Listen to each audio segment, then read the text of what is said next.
пути в Бишкек заехали в знаменитую кафе, где продают вот такую картаму, скажи, вот со сметаной, вот так. А вот сюда заехали туристы-арабы попробовать вот эту самую картаму, пригласили хозяйку этого заведения, Апашку, в Саудовскую Аравию, там ее месяц целый гуляла она, короче, там, да, и потом ей еще купили квартиру в Бишкеке за вот эту, за вкусную картаму, и мы сейчас его пробуем.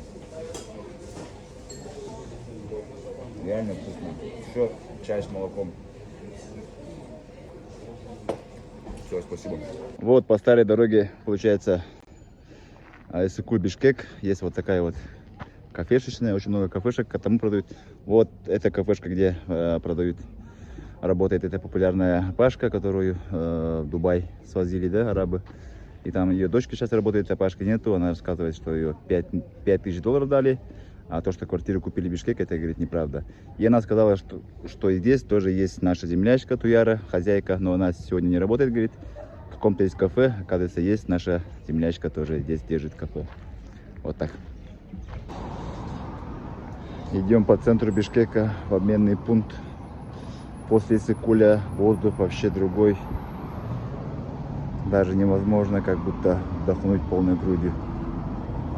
Ну, первый раз, когда выходишь на улицу. А так, все очень зелено, все равно деревьев очень много. Очень душно. Нету ветра как такового. Мы на Иссык-Куле мерзли постоянно, ну как постоянно. Ветер постоянно дул такой холодноватый. А здесь такая летняя жаришка. Хотя уже вечер. Купил чалап. Вроде бы сидит такая женщина и назвала меня Байке. Вот Байке, переходи еще, говорит. Так что я уже Байке.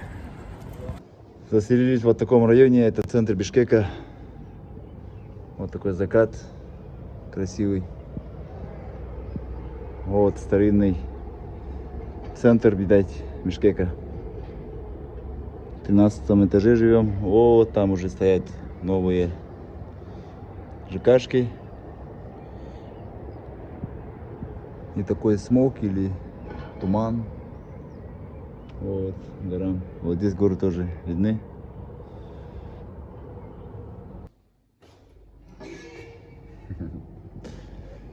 Доброе утро. Остановились вот в таком комплексе ЖК. Закрытый тоже из 2 домов состоит. Вот такая площадочка. Аккуратная.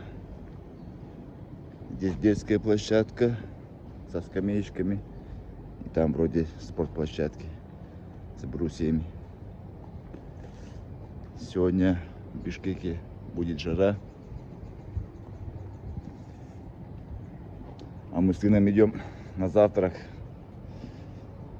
Так как некоторые члены семьи спят, мы решили пойти вдвоем пока. Вот такая калитка. И вот здесь подземка входит на 2 этажа аж. Так, возле дома там хотели позавтракать, кухня еще не открыта, поэтому идем дальше искать, где похавать.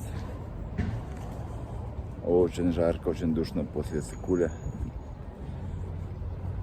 Поэтому на выходные все, ну не все, многие бишкекчане едут на Иссык-Куль прохлаждаться вот этим свежим воздухом, ветерком, водой.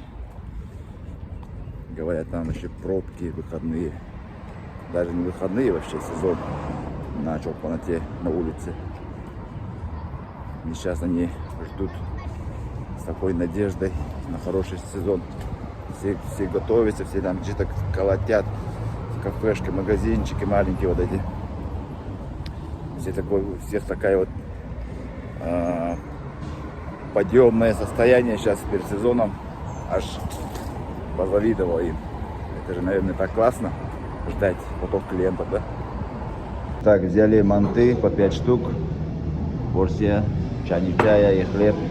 Итого всего 380 сомов обошлось. Этот говорит, запах как у мамины манты, говорит. Все, давай, кушай. Так, идем по центру Бишкека, это называется Эркиндик бульвар, насколько я понимаю, это значит бульвар свободы, то есть она очень длинная, вот по обеим сторонам получается проезжая часть, и посередке вот такие тротуары, скамеечки, аж 2 тротуара.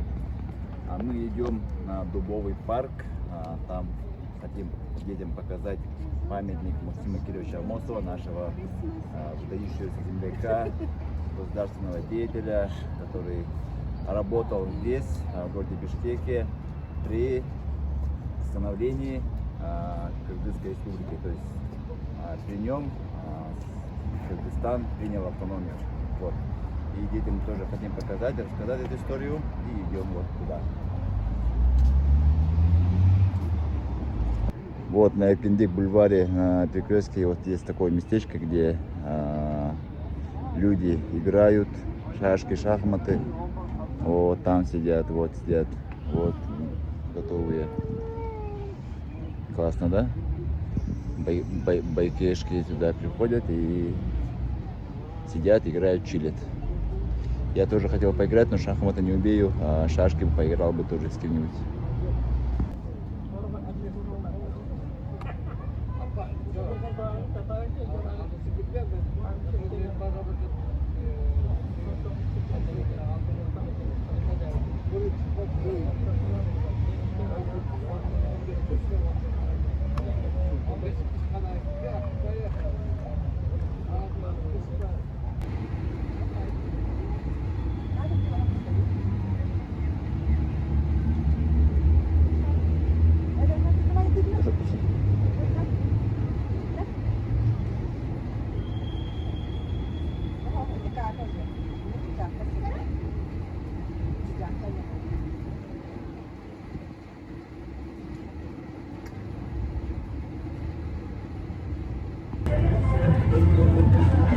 Привет, Эрхан.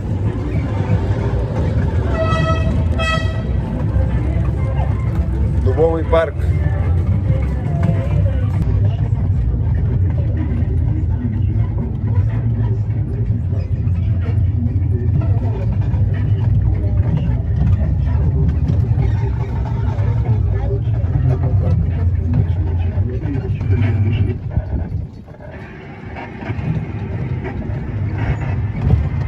Привет, Кирилл.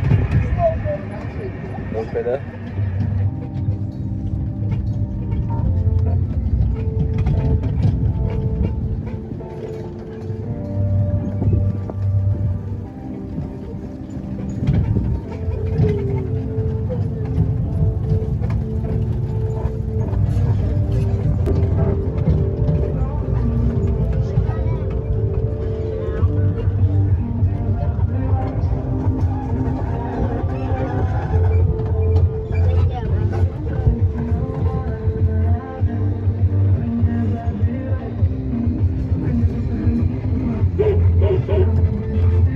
Манна бар, Максим Амосов.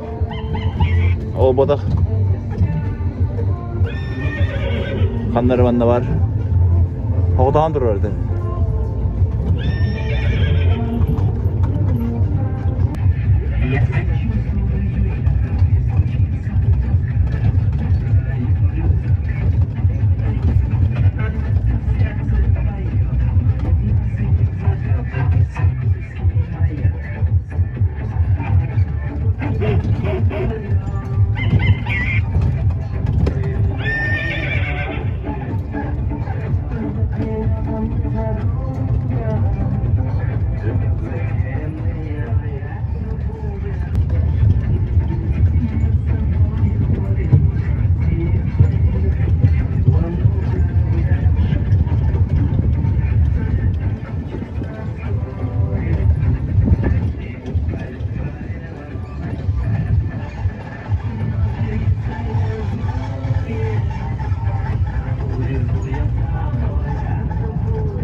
Вот нашли Максима Кировича Амосова.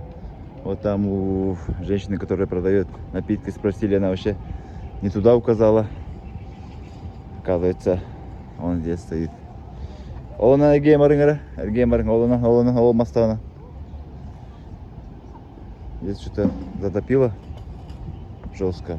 Кстати, в этом году родное село Максима Кировича Амосова, село Хатарыкнамское, Улуса, жестко затопило. Наводнение. Раньше, говорят, не топило, никогда, поэтому люди были не готовы. И в этом году там было большое наводнение, очень много скота погибло. Вот. Максим Кирович Амосов, государственный советский деятель. Во время становления Кыргызской автономной советской социалистической республики он руководил здесь компартией.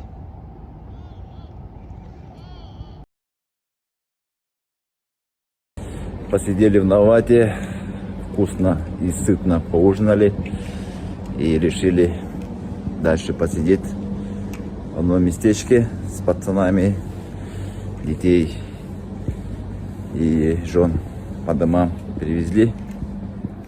Как говорится, проезжая, посмотри, как живет ночной Бишкек.